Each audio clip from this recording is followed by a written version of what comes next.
Marilaki Highway. Highway, opo. Ang dami pong patay dyan. So yung Marilaki sinasabi ni Mr. Lim sa Marcos Highway? Yes, sir. We'll check on this, sir. I think it's part of 4A. Okay, so General, I'll give you 5 working days. Linis yung problema yan. Otherwise, babalikan kita on air. Hindi lang dito pati sa radyo ko. Si ano naman yung sa dulo? Sir Benedict Camara po. So back on topic lang doon sa nabanggit niyo sa Road 10 kasi taga-Tondo po ako eh. So every week dumadaan talaga ako sa Road 10 and every week for the past 3 years napansin ko hindi lang yung mga criminality pero sa gabi doon sa Road 10 walang police presence. Wala. Ayun, General. By sundown wala.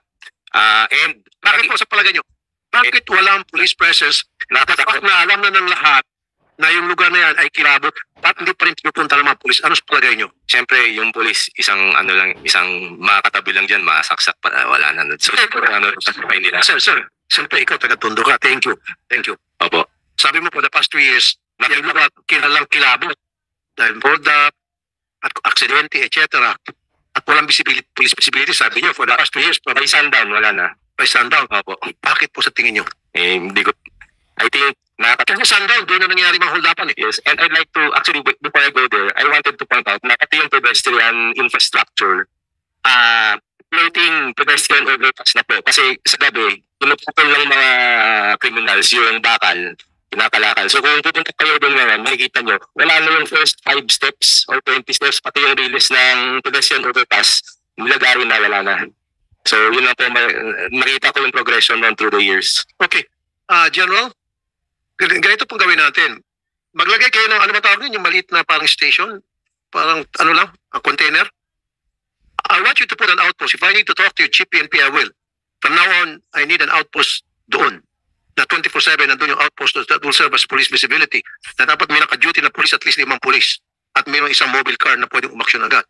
Kasi matagal na yan, 3 years, nagsususpecha na ako, baka yung mga hold upper dyan, bata-bata, nina PO1, nina Sargento, nila major problem, etc. Hindi nga sir, kasi it's just common sense. Sabi nga ni Sir from Tondo, pag sundown, limpyo na yung mga pulis. Saka pasok yung mga kriminal. Yung 1+1 yun na po yun sir, equals, baka kasabot yung mga nagsisialisan ng mga pulis at nagtatago na kung saan-saan. O nag-aantay na sa beer house at sasalo na lang, pagdating ng hating gabi, magdideclare na agad yung mga hold up. Ito na sir kita. Sinasabi ko lang ito parang joke, pero maling pwede totoo.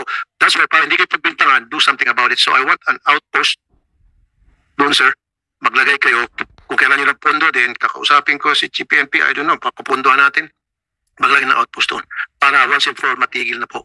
Police outpost wag tanod. Police outpost and then may mobile car. Can we do that? Kailan po natin maasahan magkakaroon po ng outpost doon, sir?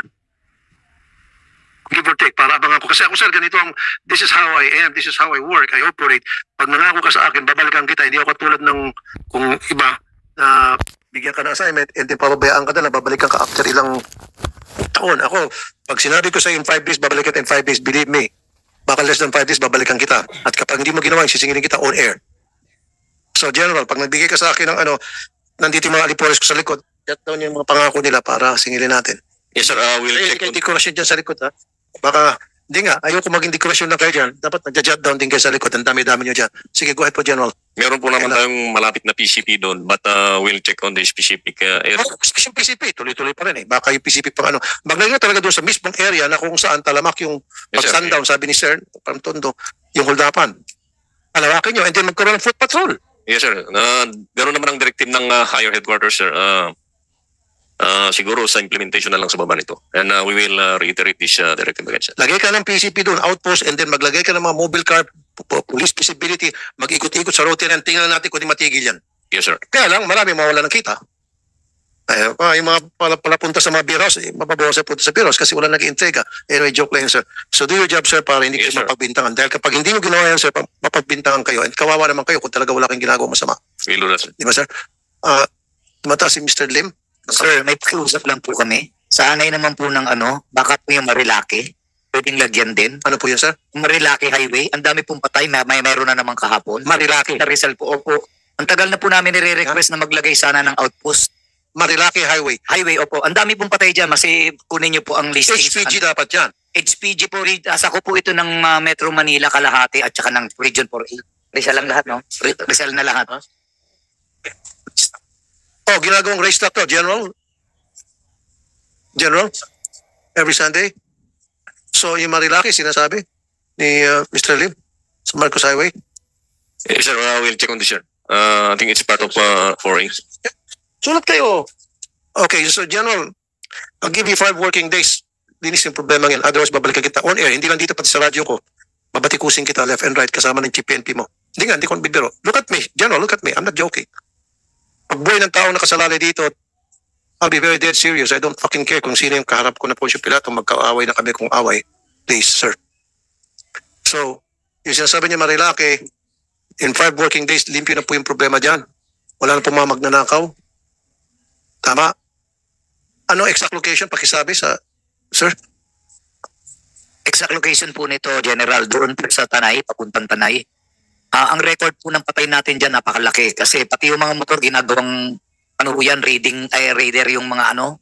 Ang dami pong namatay na damay pati mga private vehicles. Bakit po? Anong korte ng kalsada? Or then DPWH should be involved also here? Dapat po. So, meron ba taga DPWH dito? Good morning, Mr. Chair. Meron? From DPWH.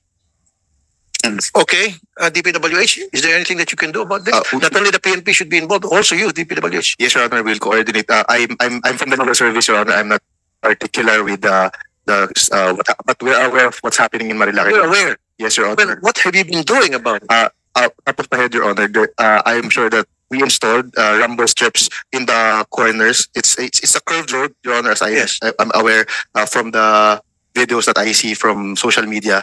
There are now rumble strips that are installed. When was this installed, sir? I can't say for now, Your Honor, but we'll. Yung installed dito, bakit tuloy-tuloy pa mga disgrasya? Ayon dito kay Mr. Lip. I can say, but I'm sure, Your Honor, it's being used as a racing place for motorcycles, particularly. Your Honor. Racing. Yes, So Your Honor. therefore, trabaho ito ng PNP. So General, yung responsibility, I'll put it on your shoulder again, na please, ayoko naman balitaan na may mamamatay dyan. Ginagawa pa lang racing track. So aware po kayo dito, General, ng PNP. And then bakit wala akong ginagawa ng PNP? Kung aware po kayo, matagal na pala ginagawang parang racing track itong kalsadang itulugan na ito, sir. I think, sir, the police regional office for is aware on this, but we will direct them again to intensify their presence in that area. Pinapatay? Okay. Sige, mamaya na yan. So, sir, I want this addressed in the next 5 days. Wala na ito. Ano LGU ba isa ko po nito? Region 4A po. 4A. Sino pong LGU? Sino pong Tanay po yung lugar. Tanay. Tanay Rizal? Opo, Tanay po. Ito po yung Sino pong mayor dyan? Baras and Tanay. Sino pong mayor dyan? Sino bang mayor natin sa ano? LG? Andito pa ba yung Tuangco po yata si Mayor Tantuangco. Ito po yung Marikina Rizal Quezon Highway. LG? Nasa hindi LG na rin. Sir, bigyan po kayo ng assignment. Bigyan ko kayo, sir, ng assignment. Siyempre, dapat ma-involve lahat dito. Hindi lang yung DPWH, PNP. Dapat involved din yung LGU. So, take note po, sir. Usapin niyo po yung LGU na nakakasakop dito kung sino yung mga mayors dito. Na do something, magkaroon silang programa. Kasi constituent din nila karamihan siguro na aksidente rito. Di ba? Yes po, Mr. Chair. With regard to that, we will inform the concerned LGUs po. Pwede ba, sir? Padala niyo ako ng sulat after in 5 working days kung ano po yung ginawa niyo aksyon at pakikipag-ugnayan sa LGU at kung yung ano niya sa DLG, send me a letter. And of course, yung sulat na yun, dapat hindi galing sa iyo. Baka hindi ka paniwala. Siguro kay Secretary Abalos magagaling. Yes po, sir. We will talk with my principals po. Kung sino man yung acting secretary or whoever. Yes, sir. Opo, sir. Sige. Sino pang gusto mong salita? Wala nang gusto mong salita. Ngayon,